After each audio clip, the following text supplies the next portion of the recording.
Hey, so great to see everyone. Wonderful, wonderful Wednesday. Welcome to the live cold calling podcast.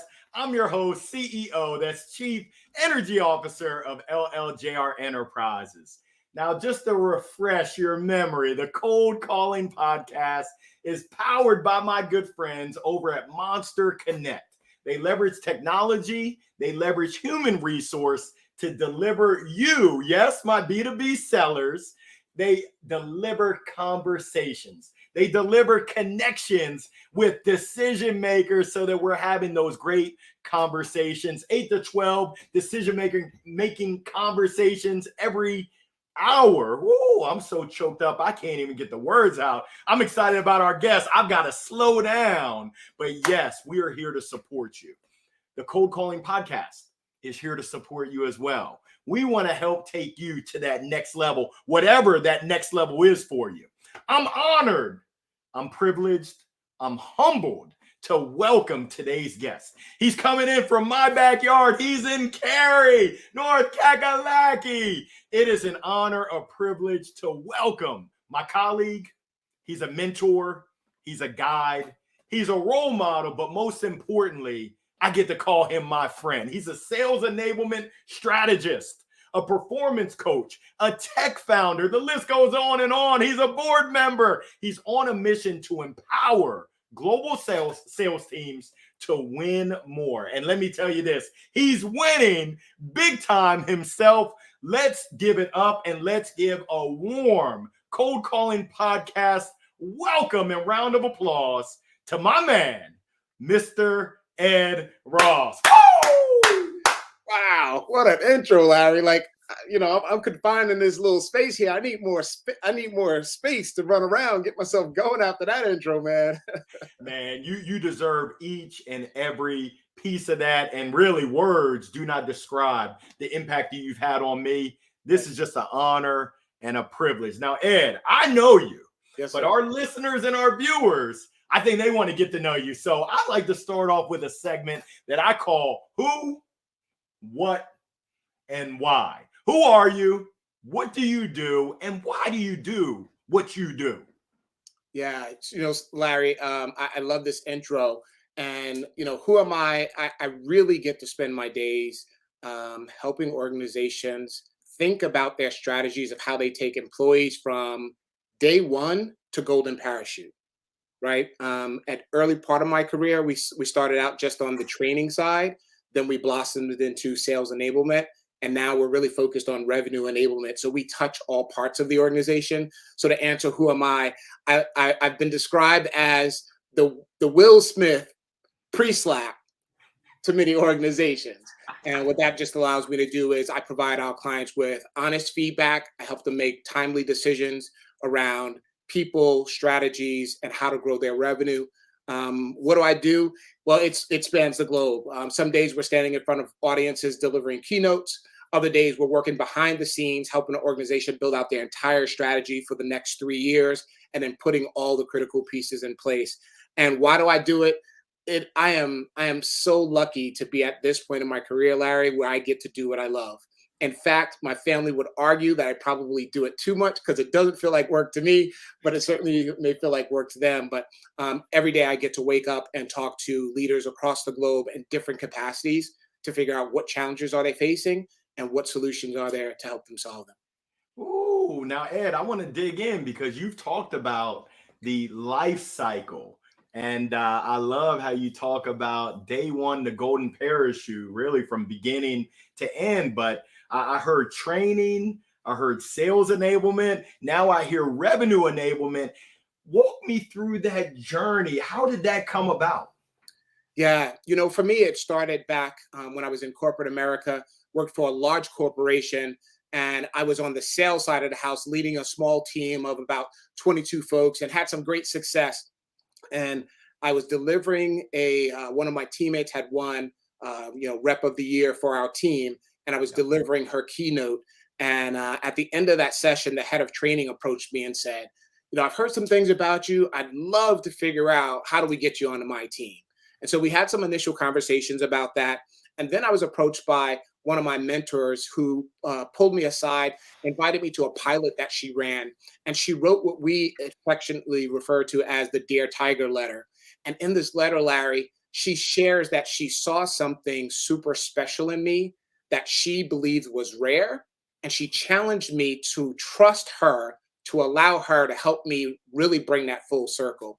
And by the way, her name was Connie. She's a great mentor, and she did things, Larry, for me that every leader should be doing, but not enough leaders do. And that allowed me to move into that sales leadership role. Sorry, the sales training role. We called it sales education. Then from there, in 2013, I set out on my own, started my own company. Actually, it was 2012. Set out on my own, built up my company, and started working with people who knew my name, people that I were colleagues or people that I knew from the industry. And here we are, 2023, still running strong. And the big transition from sales training to sales enablement. For some people, Larry, if we're going to be honest, that was just a title shift, right? It was a new thing to call it. It wasn't really a behavioral shift. Well, our company really took on a behavioral shift and started to create that roadmap of how do you take someone from onboarding to golden parachute. And then in the past 2 years, we've been hearing loud and clear from our clients of this is great. It's having an impact. We have to quantify it. And we've been able to go back and help our clients quantify what is the impact of that strategy and how is it driving toward those business goals. And that gets us to the revenue enablement part. Wow, I love what I hear, and that Dear Tiger letter. Ooh, that sounds impactful. Kudos, and I tip my virtual cap to Connie. Now, I need you to spill the tea. I call this spill the tea. We're gonna have a couple of those today, but Yes, as sir. you can see, I'm wearing a golf polo. I look like I am Tiger Woods. You're looking sharp as can be. Every time that I see you, you are dressed to a T, dressed for the nines. And I just want to know, have you always been a sharp dresser? And I also want to know, I've noticed this, you've always got I think it's a flower, the button. Is Yes. there a significance behind it? Because it's certainly memorable. Yes, yes, yes. So I get my sense of style from two things. In a previous life, I was involved in the fashion industry for a little bit as some freelance hobby stuff. But I had a relative in my life who was always well dressed, even in casual events. He was always well dressed, and there was something that just stood out about him. Everyone noticed him, and it was just something that I thought was a unique way to stand out. And so I'm most comfortable when I'm dressed, right? Most comfortable. It wasn't until a few years ago that I actually started buying jeans and wearing jeans because I was usually in slacks and a polo. And then as far as the flower, the flower is a really deep personal story.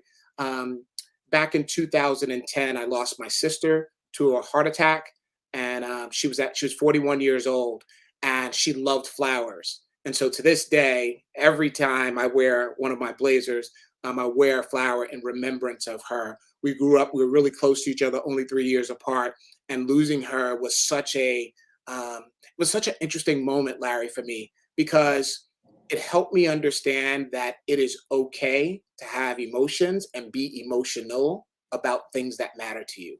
And so this is just my daily reminder. As I said, it's a reminder for her, but it allows me and reminds me to show up as my authentic self. And just, if the emotions come, allow them to come. Wow. If you don't mind sharing your sister's name? Yeah, her name is Charlene. Charlene. Oh, man. Sorry for your loss. And what a beautiful way to honor Charlene. Thank you. Man, I appreciate you sharing that. I never knew. And wow, that's touching. That is touching. Thank you. Oh, well, I appreciate you joining us. And I know that you are a sales enablement strategist. I'm curious, as you think about sales enablement, revenue enablement, what have you seen as sort of the evolution? I know you said right now you're hearing from your clients that they want to quantify. They want to pretty much say they want you to, hey, you got to show us the money on this ROI. What's been that transition that you've seen? And congratulations on 11 years. That's big time. Thank you. Thank you. We're still here. And, it's really because of the clients that we work with, Larry. We work with a great set of clients. they're the type of clients I tell them every time I deliver a program to any of our global clients, I always put my personal cell phone on the board and my personal email. And I do that because I want them to know that for us, this is not just an event. We're actually doing something that's going to help them achieve the goals that they set out for in the beginning of the year or achieve the objectives that we agreed upon. And so that evolution has really been about moving away from this theory of training being butts and seats, like we've got to do it, check the box, move on. And what we've done is we've actually helped clients adopt not only training, but then the reinforcement elements that come along with that, such as coaching and real world application and creating cohorts that allow the participants to come back and share with us what's working in the field. When they tried that methodology that we described or that process that we built, where are they getting hung up and where are they getting stuck? So we've moved away from that 31 flavors of the month. You know, back when I was in sales, we used to say, if you can make it to day 31 after training, everybody will have forgotten what the training was about and no one's reinforcing it. Right. And so we really moved away from that 31-day flavor of training and built what we believe, when we like to call them immersive learning experiences. It's where you go through the experience, but then there's reinforcement, there's coaching, there's engagement, there's communication around it. And the ultimate goal, Larry, is to help them drive behavior change so that it becomes muscle memory. And now they're doing those things without having to pull out, the e-learning module or, one of the resources or tools that we give them.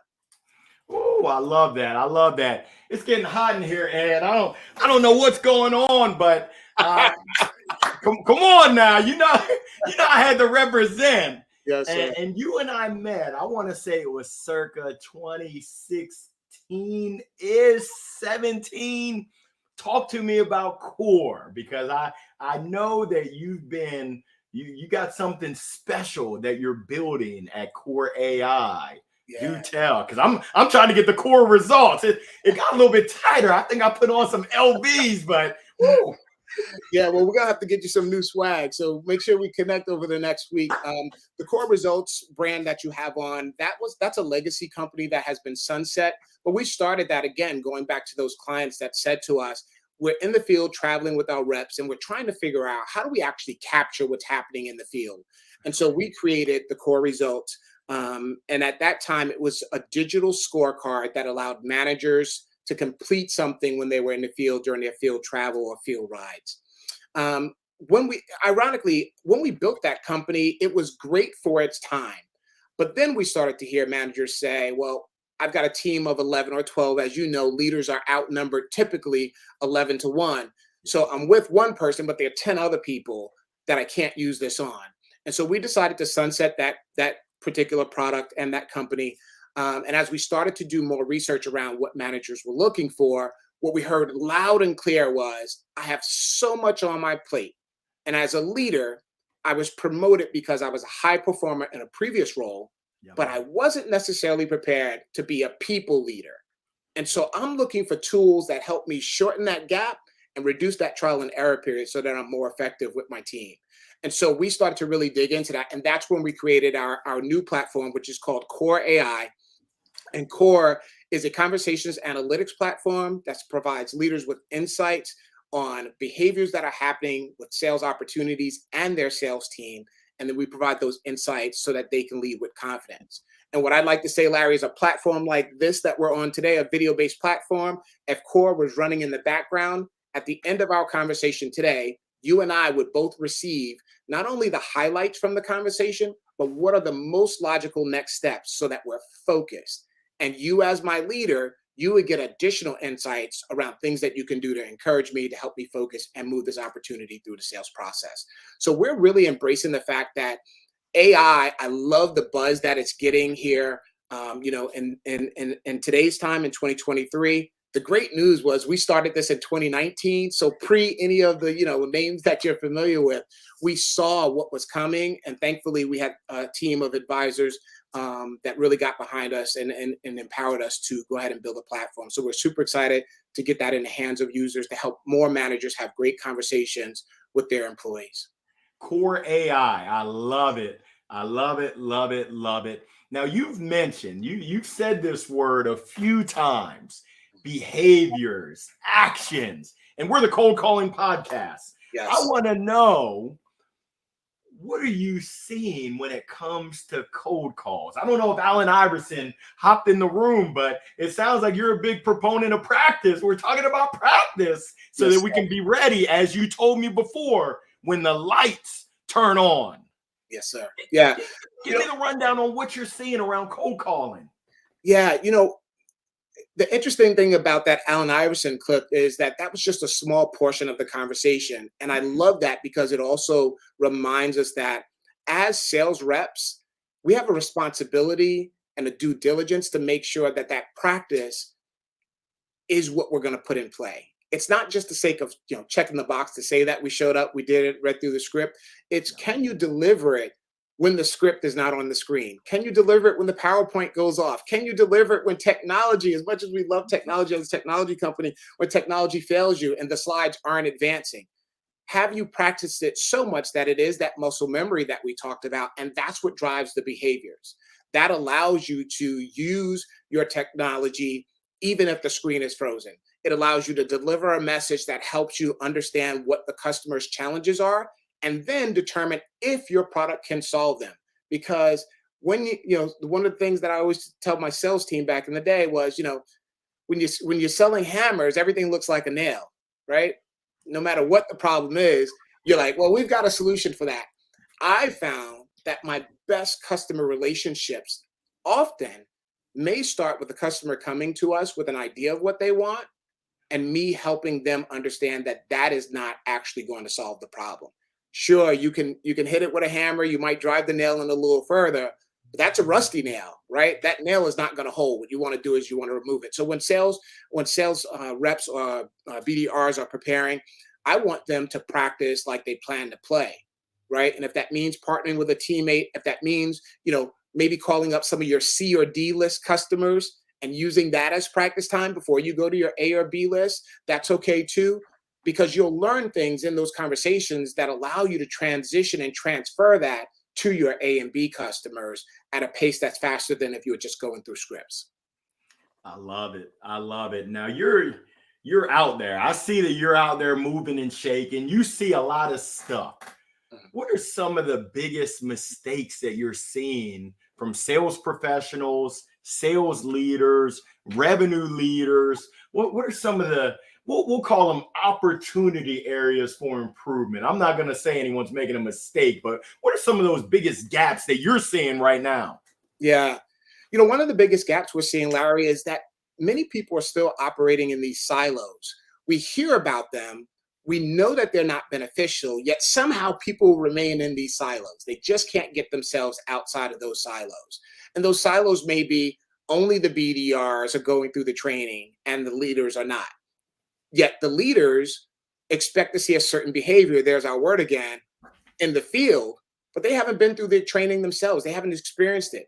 So they can't make that connection. Or at the senior leadership level, maybe they're paying for the training, they're sending everyone, but all they know is, the line that they signed off on and what they expect out of it. And so we like to make sure that we create a role and responsibility matrix and we help everyone understand what that looks like. Maybe at the executive leadership level, it's all around communication and change strategy, right? At the manager level, that's around coaching and reinforcement. And at the rep level, it's not only going through an immersive experience, but it's also sharing what you're seeing in the field, what challenges you're coming up with. And that allows us to make sure that we're delivering content that's real, that's relevant, and rewarding, right? Like at the end of the day, many of my friends, as we're talking about things, you may hear someone say, oh, I got to go to training tomorrow. And I'm like, easy, right? Remember, I serve this industry.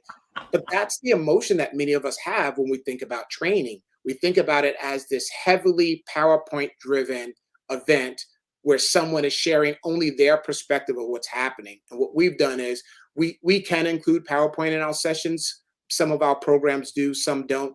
But it's really about making sure that we take people on that journey of practicing what we expect them to put in action. So what we just described earlier in our conversation about SDRs and BDRs, we really give them a chance to put that into play with some guardrails around them so that they can try things and not be ashamed of the end result. If it doesn't work out, then we go back and we hit it again, get them to the point where they're successful. And now they've got at least a foundation to take back to their customers. Ooh, I love it. That's hot right there. To all of our listeners and viewers right now, please submit any questions you have for Mr. Ed Ross. Any questions that are on your mind, you've got a seasoned veteran, a professional, an expert on the bleeding edge of what's going on in sales enablement, sales training, revenue enablement, and ultimately driving business growth. Now, you talked about the silos, and you shared earlier how it sounds like you're taking a holistic approach to all aspects of the organization. I'm just curious to know, how do you break down those silos and bring everyone on the same page within an organization?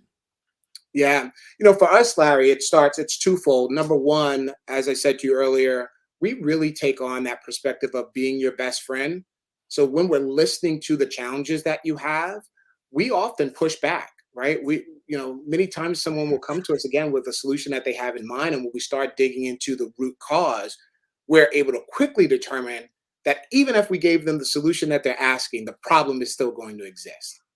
And Yeah. so we ask them to trust us enough to take that pushback and to listen to where we think they would get the better ROI. And after that initial engagement, whether that's a strategy session or actual workshop or some type of collateral that we create for them, they start to see the movement toward their goal. And that's where it becomes this closer relationship where they call us back. And usually it sounds something like this, like, I wasn't really sure this was going to work, but the feedback that we received was so overwhelmingly positive, or this was impactful, or we're seeing better results, that we want to figure out what we do next. So it's about that collaboration. How do we create that for them?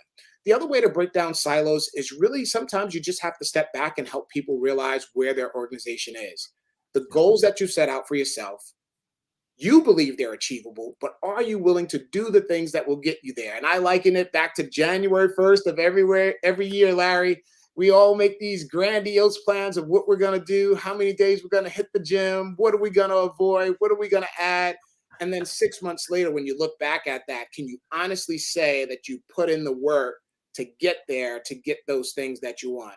Whether it's a personal goal, whether it's a developmental goal, whether it's a financial goal, or whether it's a community goal, have you done the work to get there?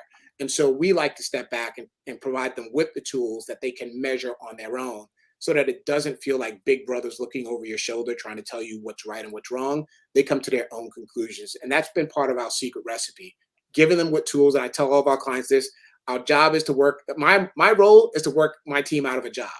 We want to give you everything that you need so that you're successful, so you're not relying on us. We're always here to partner with you and support you, but we don't want you to rely on us. Oh, I love it. I love it. And one of the key words, you dropped a lot of great gems. You talked about that collaboration, the collaborative integration and spirit. Now, I want to take that collaboration and talk about the power of community. I've been blessed to be a part of a hype squad with you and some others. We had Cynthia Barnes earlier on an earlier episode, but what are you seeing in terms of the power of community, not just within an organization, but also having that sense of community outside of whatever organization that you work for? Yeah. Today, Larry, community is everything. When you think about the journey that we've been on for the last 4 years and all the different twists and turns and curveballs that we've had to dodge, many of us feel like we're playing dodgeball, right? Like the moment you think you're safe, something catches you off guard. Community allows you to surround yourself with other leaders, peers, colleagues that are experiencing some of the same things. And what I've discovered is that reminds us that we're not going through this alone. Oftentimes, as an entrepreneur, as a high performer, or as a leader within the organization, it can feel as if the journey that you're on, you've set out with your knapsack or backpack and a couple of meals in it, and you're just walking, trying to get to the destination. And there's nothing like having someone else join you on that journey that can be there for conversation and to be supportive. And I'll tell you, we had a great session with an organization about 2 weeks ago. We're talking to a group of leaders, and of this group of leaders, four of them, the four leaders, two of them, all high performers historically, two of them were having a down quarter. And as they were talking about some of the challenges, it was beautiful just to step back and to hear them support each other and remind each other that we are worthy, you deserve to be in this role, you're going to turn it around. And your team, most importantly, they're counting on you to help them get through this tough moment, right? And that's the beauty of community. Again, so, what we do can feel lonely, but community reminds us that it's bigger than us and that other people are experiencing similar things. And together we can then share our experiences to figure out how do we overcome those challenges, curveballs, or avoid being attacked by the proverbial dodgeball. Oh, I love it. I love it. I just want to remind all of our listeners and viewers, please connect with Ed on LinkedIn. Ed is active on LinkedIn. Talk to me about your strategy. What is your LinkedIn strategy? Yeah, for us, it is just about sharing things that we experience. You'll get a mix of insights from the business across two companies, Michigan and Manchester, affectionately known as M&M. You'll get insights from Core, from a leadership perspective, what's happening with leadership today, coaching and reinforcement. And then you'll also get to see the other side of Ed Ross, which, the numbers show, Larry, people want to get to know more about Ed Ross. So I'm mixing in more of that content, just sharing what my day-to-day life is with my family, my children, my spouse, my community, just to show that we all can step away from what we love without, taking away our passion. And we can still be involved in other things. So I'm sharing a little bit more of that as I, share a little bit more about who I am in and outside of the business on LinkedIn. Oh, I love it. I love it. Now, this is new to me, but I need to know the wave. Why should the wave be a part of every organization's culture? And fill me in. I don't know what the wave is. I mean, is it at a ball game where everyone's doing the wave? Yeah. Larry, the wave used to be back in 2020 when we were all on Zoom and you had that awkward moment at the end of the call, right? You're like, what do I do with my hands? And everybody just started waving. But I really talk to organizations about the phenomena that you explained that happens at big events, maybe a sporting event, maybe a music concert. When you think about the context of the wave, most people don't take the time to realize that the wave is typically started by one person. That one person believes so deeply that their passion can spark 100,000 people to follow their same behavior. And so that person grabs their popcorn, puts it in a holder, and jumps up, throws both hands up, and yells, "Hey!" And no one moves, Larry. They sit back down, they rethink the strategy. This time, they stand up and they yell and they jump with one hand, "Yay!" And before you know it, two people over in the next session jump up and go, "Hey!" And then that person sits down again, pops up, popcorn goes flying in the air. They throw both hands up again, and they scream even louder. And as they do that, it becomes contagious. Usually people are looking and they're pointing and they're snickering and laughing. "Hey, look at that over there. Ready, ready, ready. Here, it's coming our way." And they're sitting on the edge of their seat, waiting for that momentum and that energy to reach their session. And Larry, when it reaches their session, they put their popcorn in a holder, they throw their hands up and they yell, "Yay." And before you know it, you have 100,000 people waiting for their moment to get involved, to catch the wave, to be part of something that's so unique. And that's an opportunity for organizations to adopt a similar approach and strategy. What is it that we can do to engage our employees, our leaders, our advisors, to be part of what we're doing and the direction that we're going with our organization's culture? And sometimes that requires one person being bold enough to put their popcorn down for a moment and stand up and scream with excitement and passion to get everybody else fired up. So that's the opportunities that organizations have. And as crazy as it sounds, Larry, the next time you go to a big event, I'm going to challenge you to look for that one person. And you just watch how the momentum builds and how everyone does it. And what I love most to close the story out is once they have the wave going, it just circles around the stadium over and over again, right?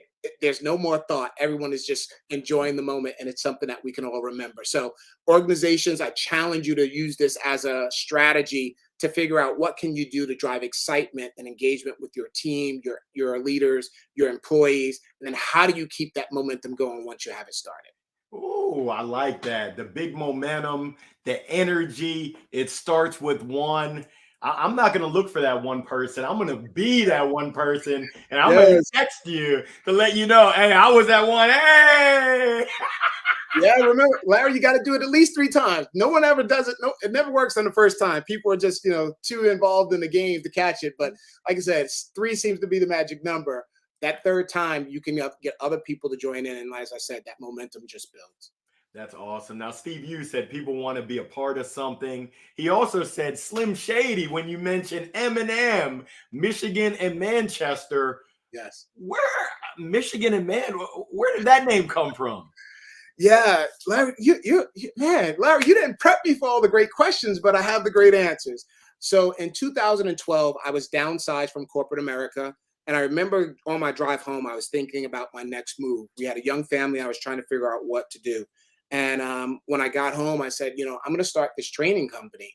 And I want to do this full time on my own. I never want to be in a position again where someone else controls my family's well-being. And as I started to think about the names that we're going to use, at the time we lived on a street called Manchester, and I said, okay, we're going to have an office on Michigan Avenue. We lived in Chicago at the time. So if anyone lives in Chicago, listening from Chicago, the famous Michigan Avenue. I said, we're going to have an office on Michigan Avenue. So we're going to call the company Manchester and Michigan, because that will always remind me of this moment of us starting the company and where we're going. Well, my family didn't really like the sound of Manchester and Michigan. So I got some pushback. And I said, well, let's turn it around. How about we call it Michigan and Manchester? You know this, Larry, back from the old days. I believe it was Covey who said, start with the end in mind. And so I said, every time I hear this name, every time I see it, every time a client says it, it will remind me of having the guts, the grit to build something from scratch. And as you said earlier, here we are, 11 years later. Our customers, some still call us Michigan and Manchester. Most of them call us M&M. And so it's been a great journey. But every time I hear someone, use our name or hosts like you ask me about it, it's great to go back and revisit that moment and look at how far we come. And just, we're excited about where the organization's going. Man, that's super exciting. Now, speaking of community, Steve was asking, where do we find these communities? I join communities here on LinkedIn. I also use Facebook and Reddit for specific verticals. Any guidance or advice on where to find these collaborative communities? Yeah, Larry, you said it earlier. We're really fortunate that we all live in the same area. So we have our Hype Squad. And I like to tell people, start local first. These online communities are great to have. They are great resources, but sometimes you just need to be face to face with other people. And again, when you look back on what we've overcome over the last 4 years, the ability to be face to face is a blessing that we can't take for granted. And so I encourage people to start local. Find a couple people who are in your neighborhood who share the same passion around your profession, and grab coffee, grab lunch, start conversations. That's a great way to start. Second, I think these social communities are great. And then third, I'll wrap it up by saying, if you partner with the right organizations, more organizations are starting to form these communities within the organization. So we do something in our essentials program. We actually build cohorts, and those cohorts work together over a defined period of time around a specific element from one of our programs. And what that allows them to do is, again, going back to some leaders we work with recently, is at the end of it, they always say, well, we can't believe this is ending. Can we extend it? Right? So we have to be very careful about that. And our way to get them to extend it is to say, we're happy to support you. We'll get back to you on what that looks like. But what are you all willing to do collectively? And this group of leaders that we worked with immediately said, one of the leaders said, I'm going to go in the calendar right now and I'm going to set up periodic check-ins for all of us on this call. I'm going to do it right now. Let's get it on the calendar and accept it. 45 minutes of just checking in with each other. So, Steve, the answer to that is start local, leverage your communities that are your digital communities, and then again, look for programs that create that or offer that element of community as well, so that you don't feel like you're going through these experiences on your own. That's powerful right there. And I love that three-step process, starting local, social, digital communities, and then within organizations. Now, I want to know, you work with plenty of organizations. How do you measure the success of revenue enablement strategies? What does that look like? Yeah. So for us, Larry, we walk through a process where we analyze that organization's goals. Easy to find, right? They're usually, in some type of PowerPoint slide that have been passed out at the national sales meeting, never makes it home, the paper version of it, but then we all have the digital version. Then we sit down and we challenge them to think about, okay, that goal that you have, what are the top three strategies, that you need to implement to work toward that goal? Let's talk about those top three strategies. And then from those strategies, Larry, we take it 2 levels deeper. We then ask ourselves, in the old days, people would always talk about skills, right? Like skills was the industry buzzword. Well, we like to talk about what are the competencies that we need to have, but more importantly, what are the proficiencies that we need to have? And I liken that to driving a car, Larry. You can get a license many ways in many countries. Some of them it's just a written test. Some it's a written test and a driving test. But if you want to be a highly skilled driver on, in NASCAR or F1, there's a number of certifications that you have to go through. It's not just can you make the turn, it's can you make the turn at 80 miles an hour. That's right. And so when we think about that, it's really about how do we look at those strategies that we've identified? What do we need to know and be highly skilled at? And at what level do we expect that skill to show up? And that's been the way that we've helped clients measure their return on investment. If we can get all of the organization to 85 plus, percentage on a proficiency scale, what does that do to our revenue? And then we track that over time. So we're not just, again, trying to get butts and seats, deliver a training program. We're hand in hand tracking those results and then going back and comparing it to the strategy that we built. Oh, I like that impact, having that impact. And I like that distinction between competencies and proficiencies. Now, I am curious because you've been on both sides. From your perspective, what's the difference between sales training and sales enablement? Yeah. Sales training is literally the act of putting content in front of someone to consume with the hopes that they're going to apply it. Yep. Right? We go through this training program, 8 hours. We want you to go out, try it, tell us how it works, right? There may be some elements of reinforcement and coaching. Sales enablement breaks down those silos that we talked about earlier, Larry, and we don't just look at sales training, right? We think about, okay, well, what does this mean for marketing content? How do we create alignment between sales and marketing through enablement? How do we then create alignment between sales, marketing, and operations through enablement? How do we tie sales, operations, marketing together with legal and compliance? Right? Again, it's through enablement. When we think about the holistic approach of sales enablement, it's breaking down those silos. And if we can't break those silos down, how do we build connecting tunnels that allow us to move between those silos? Because listen, as you said, I've been on both sides of this. And some organizations, the silos are just, too strong and too deep. They're not going to be broken down. So we have to think about how do we actually create pass-throughs that allow us to collaborate with someone for marketing. So before you roll out a training initiative, have you had a conversation with marketing to talk about the tools and resources that are available to support this initiative? Have you talked to finance to figure out what types of goals and milestones are they looking for from the initiative? And have you talked to legal to figure out how do we stay out of, I tell everybody this, how do we all stay gainfully employed, right? And stay out of situations that might get us that phone call or that email that says they need us upstairs. So the goal is, again, just to create, take those silos. If we can't reconstruct them, then how do we create those pass-throughs that allow us to move and integrate with all of those different entities within an organization? I love it. I love it. What a great distinction. Now, I know we got a surprise that's about to come out, but before we get to the surprise, hold up, wait a minute.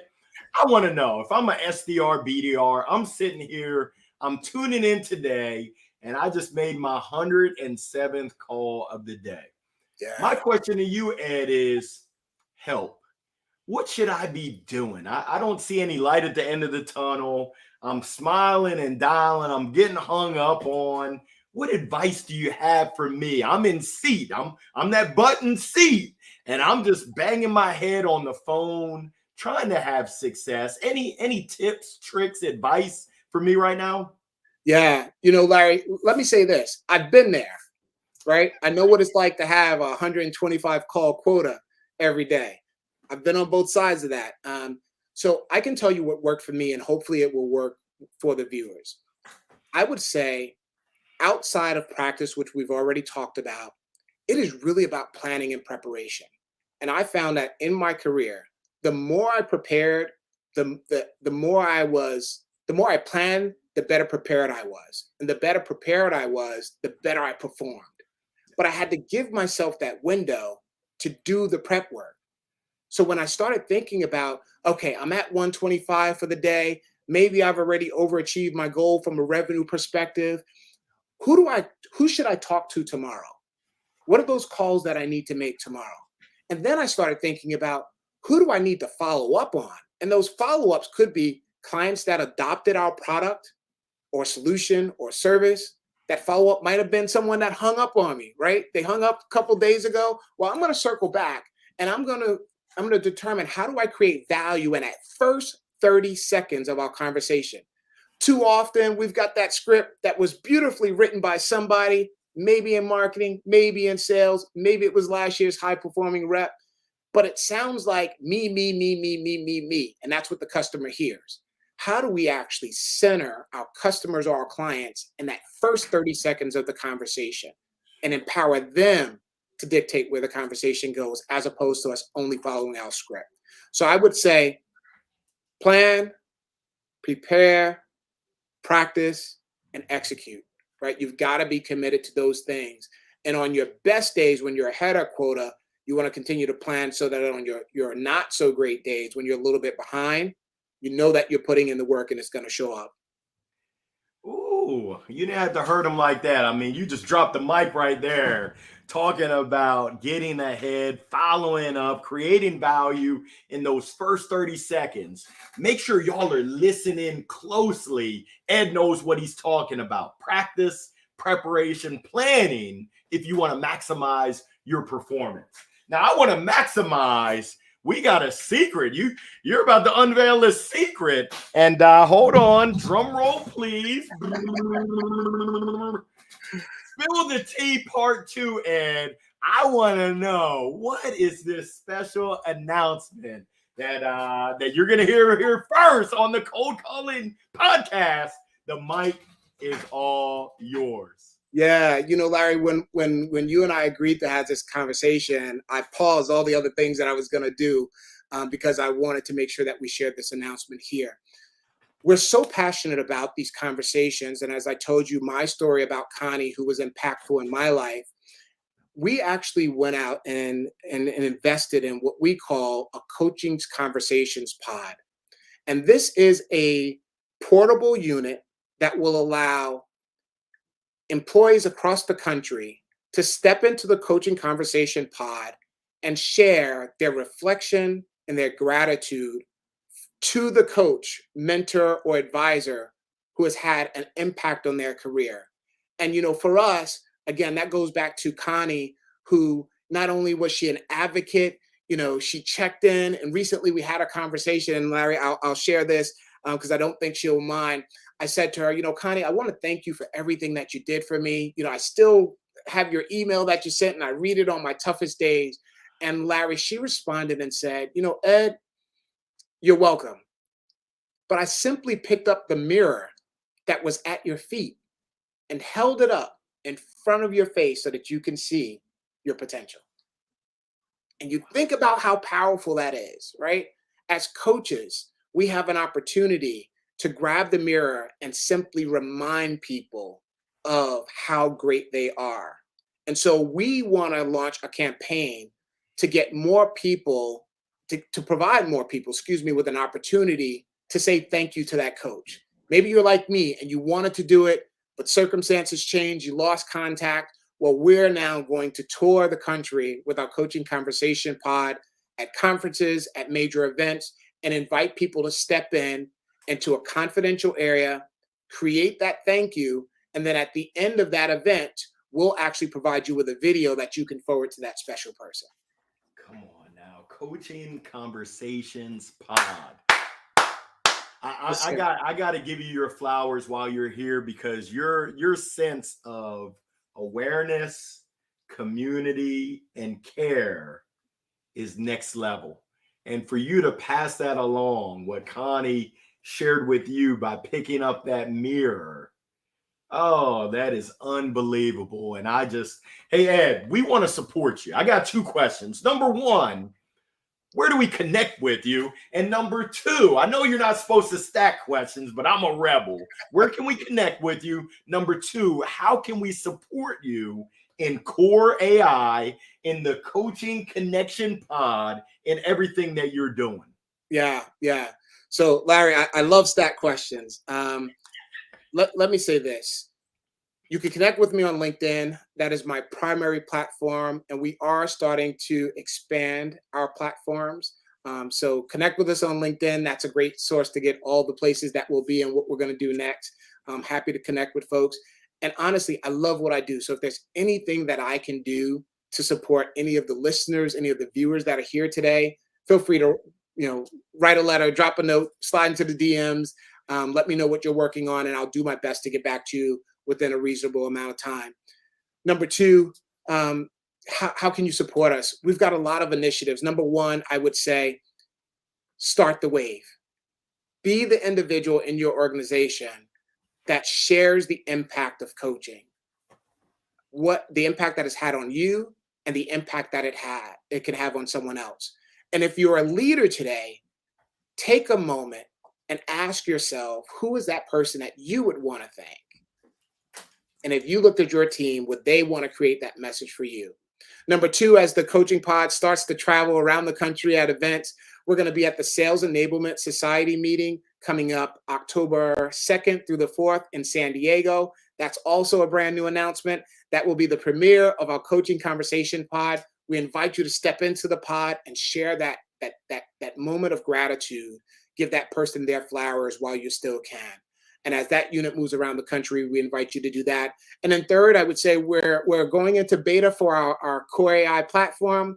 We're looking for beta users that are willing to have a confidant in the form of Connie, our technology, that will provide them with insights on coaching conversations that they're having and allow us to help support you and your organization increase your forecast accuracy so that you're confident in those numbers when you're standing in front of the board. Have great conversations to move your opportunities through your sales process. And then lastly, create the culture that we know and love, which is coaching. Wow. And Ed, you're having an impact. Steve talked about spending 3 minutes per cold call, vetting the customer, changing his 125 calls into 75 better qualified calls, leads. We want to support you. I love this. So Sales Enablement Society in early October in San Diego, looking for core AI beta users. Coaching Conversations pod coming to a city and an event close to you. Connect on LinkedIn, the primary place. Ed, I got to ask you, I'm going to stack one more time. What is your one word for 2023 as you think through? We're coming up on 9 months of the year. What is the one word that you would use to describe this year? And then number 2, I'm going to let you share a parting thought. What's that final thought that you want our listeners and viewers to really hold on to as they go about up-leveling their skills?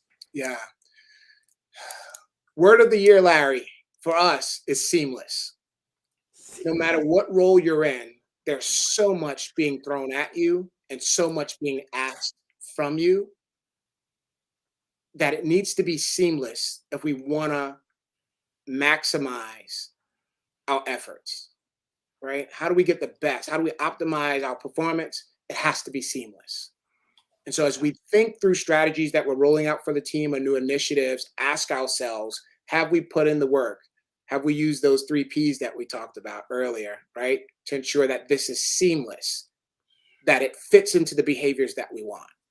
And then the last part, Larry, I would go back and say it's very much in line with what we've talked about today, is that leaders and organizations often feel like they're being set up to fail because of the amount of pressure that they have on them.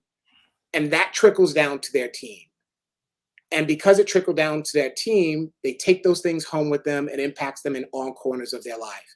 And so, my encouragement today to everyone that's listening today is to step back and realize that you are not your wins, you are not your losses, you are not the things that happen to you. You are who you decide you are. And that's defined by your behaviors, your action, and your character.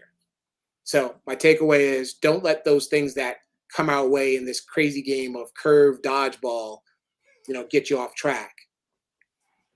Remember who you are. You're not defined by those things. You're defined by who you are, the things that you do, and how we treat each other. That's an amazing word to end it. And Ed, I can't thank you enough. Very, very rarely am I at a loss for words, but words can't adequately express just how grateful and thankful I am. You've been a blessing to me, and thank you for being a blessing to our listeners and our viewers. Thank you, thank you, thank you.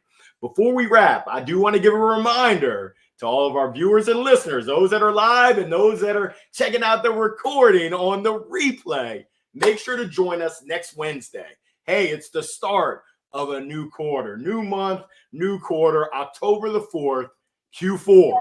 Yeah, it's that fourth quarter. We'll see you same bad place, same bad time, 1 o'clock Eastern, 10 o'clock Pacific, our next guest. You don't want to miss this one. All the way from Germany, a great friend of mine. I actually just got to meet her in person back on June 15th. She rolled through town for my birthday. One of the best presents that I could have received. Susie Matheson, sales trainer, founder of The Small Stuff. You don't want to miss episode number 11. Thank you so much, Steve. Thank you. We appreciate you. And Ed, just thank you so much. We'll see everyone on the flip side next Wednesday, October the 4th. Bye for now.